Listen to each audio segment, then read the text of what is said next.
Bienvenidos a todos los participantes inscritos a este webinar de Gin Group y Eugene. Eduardo Martínez, su servidor, les agradece su asistencia.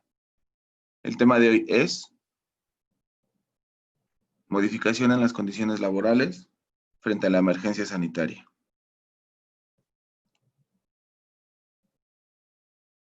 Les comento que desde este momento y durante toda la sesión, sus audios y videos permanecerán apagados.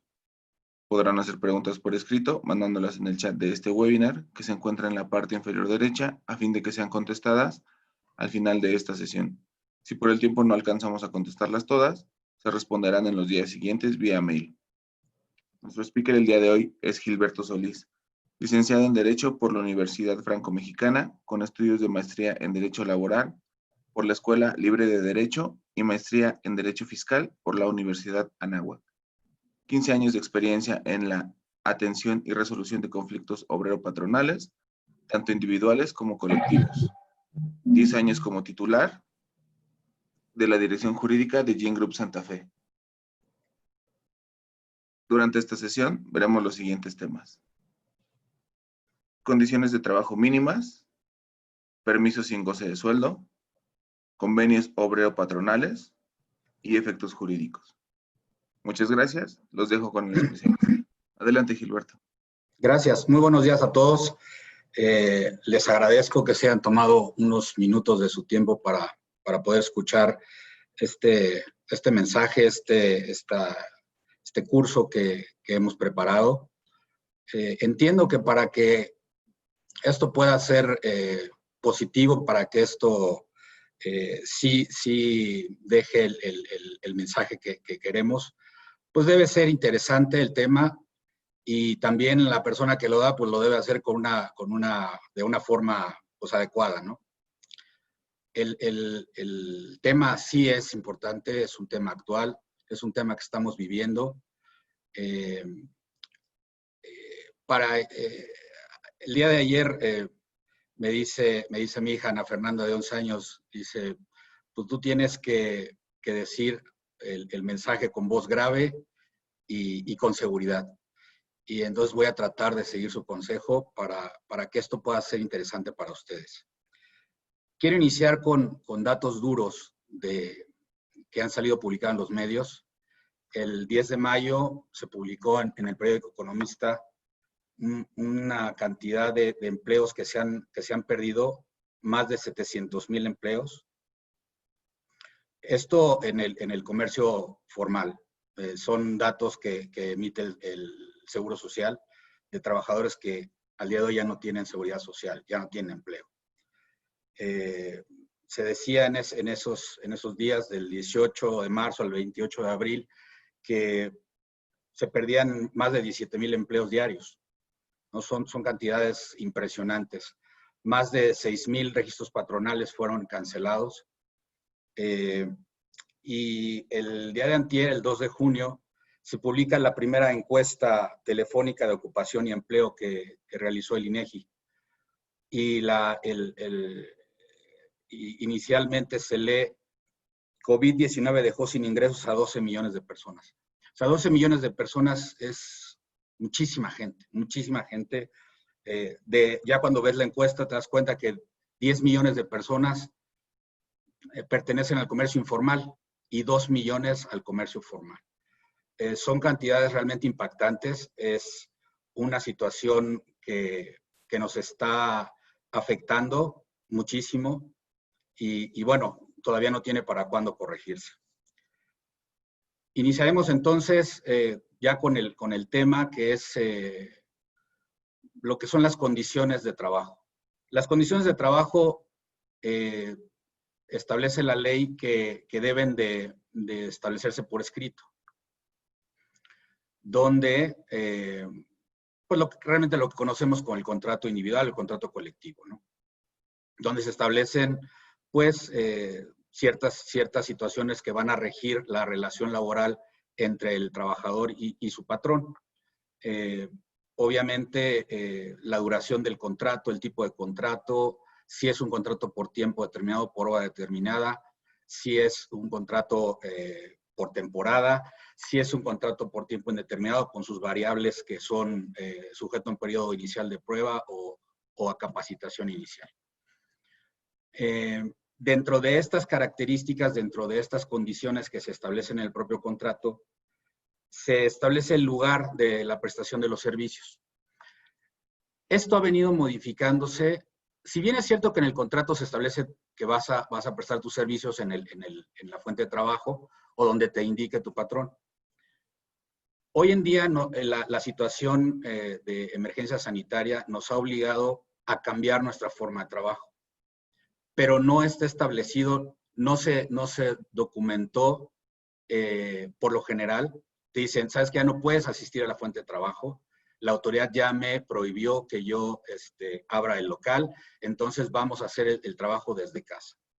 Y esa es una primera modificación que se empezó a hacer por la necesidad y por la instrucción de la autoridad que dice, pues la gente debe de resguardarse, debe estar en su casa y desde su casa pueden entonces trabajar. Muchos empleos, muchas actividades se pueden hacer sí desde la casa, hay otras que es prácticamente imposible, ¿no? Si hablamos de restauranteros, de hoteleros, bueno, pues la gente trabaja en el local y difícilmente esos trabajos se pueden hacer desde la casa. Sin embargo, hay muchos otros que sí se hacen. Dentro de estas condiciones que se establecen en los contratos, también está la duración de la jornada. Y estas dos aspectos que quise recalcar, que es el lugar de prestación y la duración de la jornada, es a lo que nos va a llevar al tema. No sé si recuerdan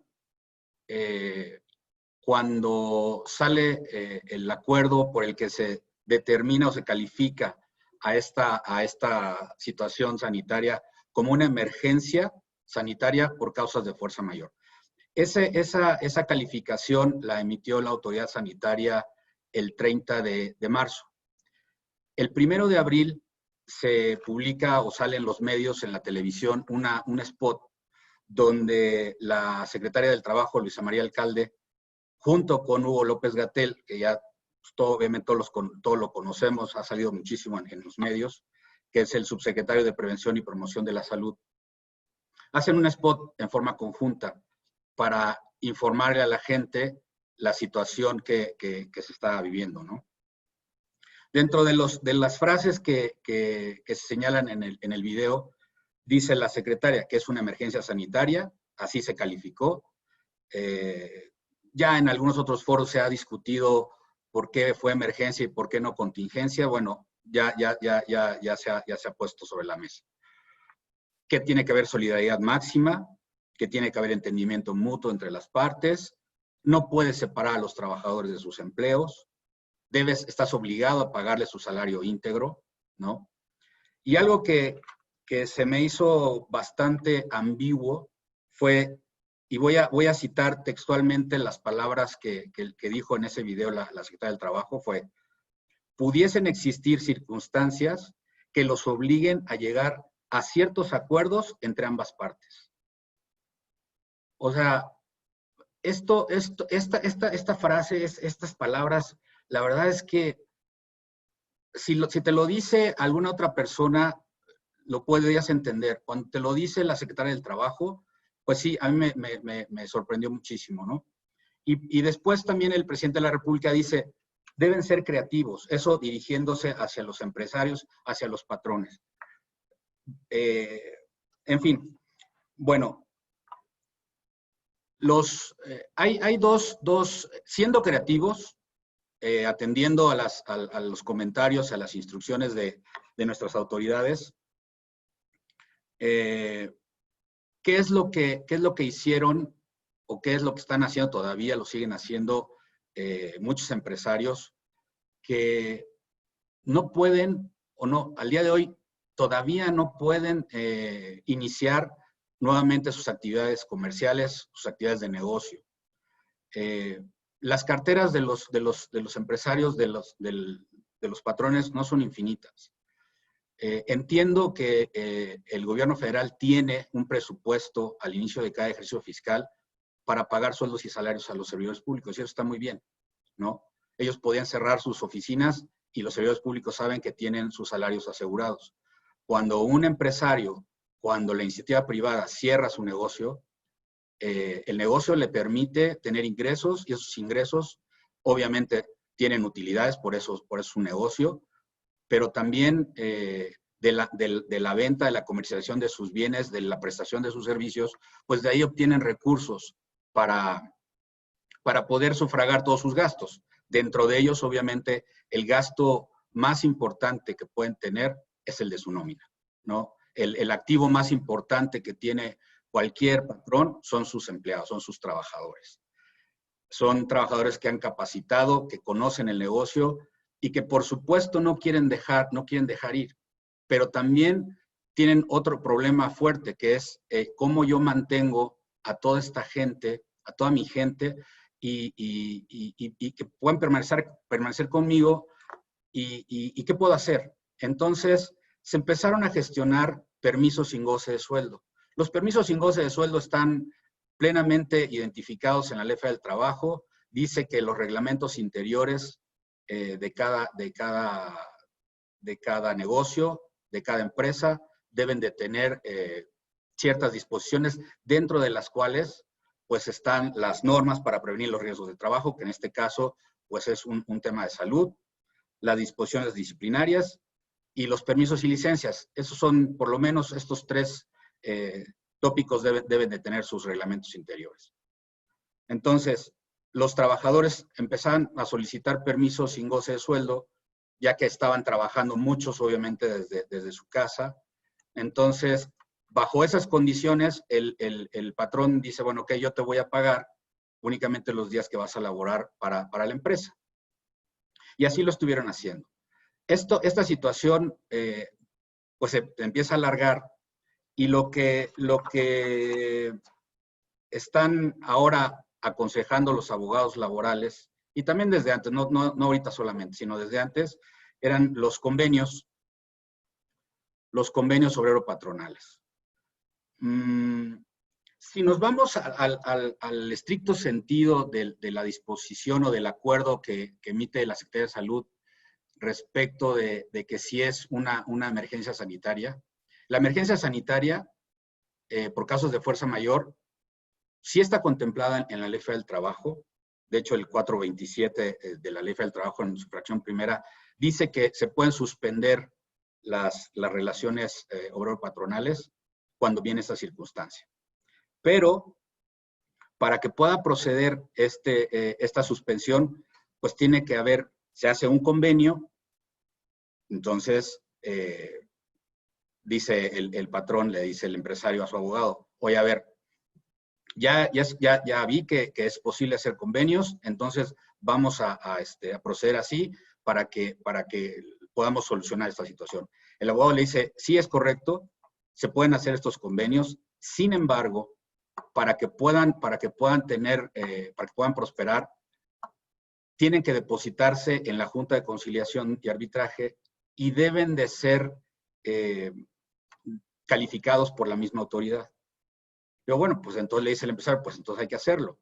Sí, y dice el abogado, el problema es que también las juntas están cerradas, derivado de la emergencia sanitaria. Entonces podemos presentarlos, en el mejor de los casos, sin embargo, no nos van a poder calificar estos convenios hasta que se reabran entonces las operaciones en las juntas. Entonces dejan al patrón, dejan al empresario con las manos atadas, si es que queríamos irnos por esa vía, que está dispuesta en la ley. Sin embargo, por la situación, las circunstancias que seguimos viviendo, aún al día de hoy las juntas siguen cerradas. En el mejor de los casos van a abrir por ahí del 15 de junio, al menos la local de la Ciudad de México, ¿no? Entonces, bueno, ¿qué otra opción tienen los patrones, los empresarios, para poder mitigar en gran medida el tema de la falta de ingresos en sus negocios? Definitivamente, la Ley Federal del Trabajo sí contempla los convenios obrero-patronales. no necesariamente derivados de una emergencia, de una contingencia sanitaria. Se pueden realizar en cualquier momento cuando las partes así lo acuerden. Son documentos que deben de suscribir los dos y no es requisito indispensable que se depositen en la Junta de Conciliación. Pero deben de cumplir tres requisitos indispensables. Es que van a regir hacia el futuro, o sea, no pueden ser retroactivos. Si yo voy a convenir con mis empleados una situación, una modificación a una condición o a condiciones de trabajo, deben de ser a partir de ese momento en adelante.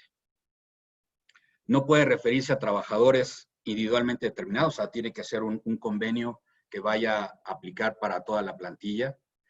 Y si se trata de reducción de los trabajos, el reajuste deberá tomar en cuenta el escalafón de los trabajadores para el reajuste, para reajustar obviamente a los de menor antigüedad. Y eso, obviamente, beneficiando siempre a la gente que tiene más tiempo en la empresa, ¿no? Entonces, ok, ¿podemos hacer ese convenio? Le dice el empresario al abogado, sí, podemos hacer este convenio. Tenemos que platicar obviamente con la gente y que estemos todos de acuerdo.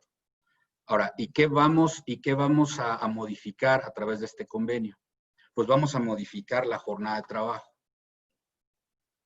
No podemos disminuir sueldos, eso es completamente ilegal, eso es un derecho adquirido del trabajador, al cual no podemos nosotros disminuir.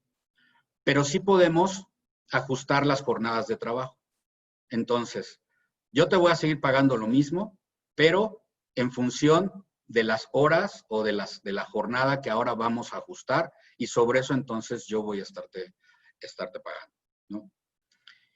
Y eso es lo que al día de hoy vienen haciendo muchos empresarios. Es una situación que puede ser que nos llegue.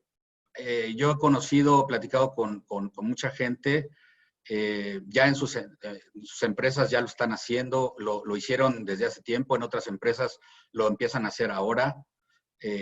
Como decía, no hay una cartera que tenga dinero y que lo esté generando sin que el negocio esté produciendo. Es una situación que vivimos, una situación real, muy, muy fuerte, pero bueno, tenemos que salir adelante. Eso también lo han dicho las autoridades y eso también lo decimos nosotros, lo dicen los trabajadores, lo dicen los empresarios, vamos a salir adelante. Claro que sí vamos a salir adelante, pero tenemos todos que poner de nuestra parte, ¿no? ¿Cuáles serían los efectos jurídicos de estos convenios de modificación de la jornada de trabajo? Pues son varios, yo creo que son varios. Yo señalé 4 que consideré importantes. La seguridad que tienen en la suscripción de los documentos, la congruencia que tiene que haber obviamente entre lo que decimos y lo que hacemos y las necesidades de nuestros negocios y las necesidades de nuestros empleados. La equidad, obviamente, porque pues te voy a pagar exactamente por lo que tú me estás produciendo, lo que estás trabajando, ¿no? Y la contingencia, evitar en lo posible una contingencia futura respecto de demandas. El día de ayer o antier me compartieron una publicación del boletín de la Junta de Conciliación de la Ciudad de México, donde dice que a partir del 8 de junio van a implementar un sistema que se llama CIPRED, Sistema de Recepción de Demandas. Esto a partir del 8 de junio. ¿Qué es lo que estamos viendo? Y lo he platicado con muchos abogados laborales. Estamos viendo que derivado de esta pérdida de empleos, de gente que se ha quedado hoy en día sin trabajo, va a haber muchísimas demandas laborales. La autoridad laboral se está adelantando un poco y dice, yo sé que cuando abra las puertas, pues voy a tener pues filas muy largas, ¿no? De gente, de empleados que van a venir a exigir pues sus derechos. Y tienen razón. O sea, el quedarte sin empleo cuando no hay una causal que justifique precisamente la terminación, pues obliga al trabajador a ejercer ese derecho de demandar ante la autoridad, ante la Junta de Conciliación, ya sea la federal o la local, ¿no?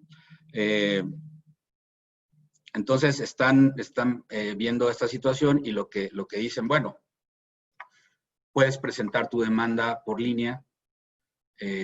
Ya emitieron también el manual para que el trabajador pueda saber cómo es que se debe de hacer. Obviamente los trabajadores se acercan con abogados para que los asesoren, para que les digan, obviamente tienen que saber cómo fueron las circunstancias de la terminación de la relación laboral, ¿no? Y bueno, esta frase es una máxima del derecho, es un principio general de derecho. Nadie está obligado a lo imposible.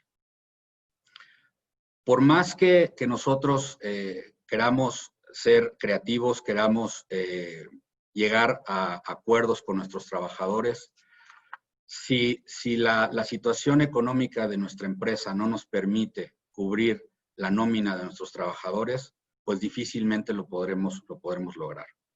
Es una realidad lo que estamos viviendo en nuestro país. A mí no me había tocado ver algo similar, ni siquiera cerca. Entonces, es una situación que hoy en día nos está obligando a trabajar diferente. Este tipo de medios que estamos utilizando para comunicarnos con la gente. Antes, obviamente, íbamos a las reuniones, platicábamos por teléfono, sí, pero las reuniones eran presenciales, ahora las reuniones son virtuales. Las reuniones son como a través de estos medios, el Zoom, como el Teams, etcétera, ¿no? Esto nos está obligando precisamente a que nosotros cambiemos, modifiquemos y vayamos para adelante. Yo creo que, estoy seguro de que lo vamos a lograr, que vamos a realizar las acciones que debamos hacer para que podamos ir adelante. Les agradezco muchísimo su tiempo. Muchas gracias, Gilberto, por tan excelente exposición. Estamos seguros que a los asistentes nos ha sido de mucha ayuda. A continuación procederemos a contestar algunas preguntas que nos han realizado los participantes durante esta sesión. Pregunta número 1. ¿Cómo asegurar al máximo la seguridad de nuestros empleados, más allá de lo que dice la ley? Bueno, obviamente ninguna persona, ningún empresario puede ir más allá de lo que dice la ley. Sin embargo, sí, en temas de seguridad, de salud de las personas, yo creo que el patrón debe de permitir, obviamente, que los trabajadores no estén concentrados en el centro de trabajo, que vayan que hagan su trabajo desde su casa, que se cuiden, obviamente. El patrón debe proporcionar a los trabajadores todos los medios suficientes, los insumos para que puedan cuidar su salud y que puedan desempeñar su trabajo de la mejor manera, ¿no? Gracias. La siguiente pregunta. ¿Con las nuevas condiciones laborales se deben modificar el contrato de trabajo? Bueno, estos convenios de los que yo les hablaba hace unos minutos son convenios que modifican, sí, los contratos que se suscribieron. Entonces, entendemos también que es una situación temporal. No puede ser un tema que va a irse ya sin un tiempo por lo menos aproximado. Yo no consideraría suscribir nuevos contratos hasta en tanto la situación cambie. Estos convenios modificatorios rigen a partir de que se firman con los trabajadores, con los sindicatos. Entonces, a partir de ahí es que empiezan a surtir efectos y mientras dura esta situación, esta emergencia sanitaria, yo considero que no es necesario suscribir nuevos contratos. Los convenios sería el medio suficiente e idóneo para que puedan pues observarse las condiciones o las nuevas condiciones de trabajo. Gracias. Siguiente pregunta. En caso de que algún colaborador dé positivo a COVID-19, ¿cuáles son las consideraciones que los patrones deben tomar? Bueno, inmediatamente que un trabajador dé positivo, obviamente el patrón debe de mandarlo al médico, ¿no? A su clínica de seguridad social para que ahí lo atiendan, lo revisen y obviamente determine el médico si debe estar hospitalizado o en su casa. Y otra cosa importante es ver con qué otras personas dentro de la fuente de trabajo estuvo en contacto el trabajador. Y esas personas que estuvieron en contacto, definitivamente, si no presentan síntomas, pues deben de irse a su casa, estar la cuarentena, que son, lo que dice la autoridad, son los 14 días resguardados. También cuidarse obviamente con su familia, porque bueno, pues puede ser que lleven la infección dentro de su casa, ¿no? Pero bueno, en fin, en la fuente de trabajo debe ser así. El que da positivo se va al médico, el médico determina, y las demás personas que tuvieron contacto con él, y así sucesivamente, todas esas personas definitivamente deben estar en cuarentena hasta que se revise y que los doctores determinen que no tienen la infección, ¿no? Ok, muchas gracias. La siguiente pregunta. ¿Cuál es el tiempo máximo que se puede mantener el convenio de salarios? No hay la vigencia se establece en el mismo convenio. Digamos, ahorita puedes suscribir este convenio y darle una vigencia por 6 meses. Si en 6 meses o 3 meses, o si en ese tiempo la situación cambia y vuelve el negocio a la normalidad, pues en ese momento se da por terminado el convenio y se continúa con el contrato individual que ya se tenía. Entonces, no hay una temporalidad fija. Ese es un tema que deben de establecer de acuerdo los patrones con los trabajadores, definitivamente. Gracias. La siguiente pregunta. ¿A partir de cuándo entran en vigor estas modificaciones y cuáles serán las sanciones o consecuencias en caso de ser acreedores a las mismas? Bueno, debo entender que las modificaciones si se refiere a los convenios para modificar la jornada, pues entran en vigor a partir de que se firma, ¿no? A partir de ese momento y en adelante. ¿Y qué pasa si tú no celebras un convenio para modificar esta jornada de trabajo? Bueno, pues entonces te tienes que ir a lo que dice el contrato individual o el contrato colectivo, ¿no? Y tienes que pagar entonces un salario por una jornada completa. Y si tú no lo haces, pues entonces el trabajador tiene la facultad, tiene el derecho de acudir ante la autoridad laboral y exigir entonces el cumplimiento pues del contrato firmado con el patrón, ¿no? Y como decía hace un momento, las juntas van a recibir muchísimo trabajo. Platiqué el otro día con un abogado laboral que defiende a trabajadores y me decía, yo voy a tener muchísimo trabajo. Le digo, sí, efectivamente vas a tener mucho trabajo.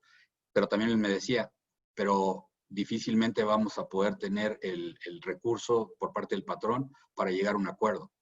Sabemos que los asuntos laborales se terminan en dos momentos. Uno, cuando llegas a negociar con el trabajador, con el contrario, y la otra cuando tienes un laudo, ¿no? Si es condenatorio, pues a pagar lo que te condenan, y si es absolutorio, bueno, pues hasta ahí llegó el asunto. Entonces, esas son las consecuencias, básicamente, de que sí, los trabajadores ejercerán su derecho de demanda. Aquí hay otra pregunta que dice, hay patrones que corrieron al personal en la contingencia sanitaria y dijeron que ya no podían solventar la nómina y no pagaron. ¿Dónde puedo acudir? Bueno, desde el mes de marzo, es más, en el spot donde sale la Secretaría del Trabajo, ahí publica los teléfonos de la Procuraduría de la Defensa del Trabajo y de la Secretaría del Trabajo. ¿A dónde puede acudir un trabajador que fue despedido? Directamente a la Procuraduría de la Defensa del Trabajo, ¿no? Ahí lo van a asesorar, le van a decir que van a citar al patrón para que lleguen a un acuerdo y tratar de solventar su situación, ¿no? Básicamente. Gracias. Aquí preguntan, si algún trabajador de los considerados población vulnerable quiere regresar a trabajar y arriesgarse a exponerse, ¿se puede hacer? Mira, es una decisión del propio trabajador. Sin embargo, mi obligación como patrón o la obligación del patrón es impedir, obviamente, la entrada de esta persona a las instalaciones. Y de hecho, pues también hay sanciones de parte de la autoridad por permitir que trabajadores bajo esas condiciones ingresen al centro de trabajo. Entonces, no. Yo creo que es una cuestión de criterios, una cuestión de principio, de que una persona bajo esa calidad, pues no debe de ninguna manera ir a la fuente de trabajo, ¿no? Si debe de estar en su casa y únicamente salir, porque si no tiene alguien más que lo ayude a salir a comprar comida o ir por medicinas, pues mucho menos para asistir a la fuente de trabajo, ¿no? Gracias. Una pregunta más.